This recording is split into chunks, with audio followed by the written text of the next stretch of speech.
Hana Gelnerová, MMA zápasnice a influencerka, skončila před soudem kvůli hajlování. Záběry, na kterých zvedá pravici v jasném gestu odkazujícím na nacistické hnutí, dala dokonce sama na internet. U soudu přiznala vinu a pokud zaplatí 50 000, bude její stíhání podmíněně zastaveno.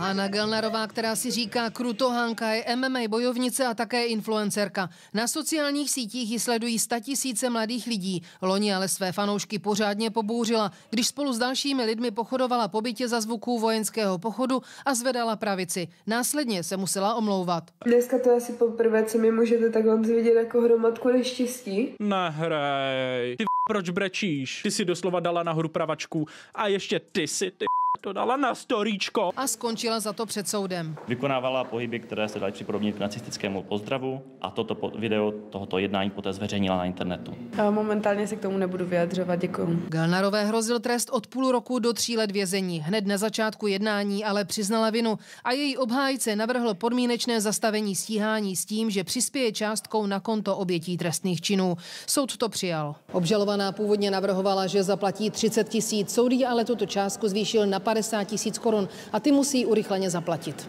To byla taková jakoby nerozvážnost. Moje klientka to tak vnímá, jí to líto. Bohužel dneska, pokud se podíváme do světa, tak když se podíváte na nejbohatšího muže světa, Muska, tak ten to považuje za normální a to je příkladem pro lidi. Gelnerová se za to u soudu omluvila. Markéta Šenková, CNN Prima News.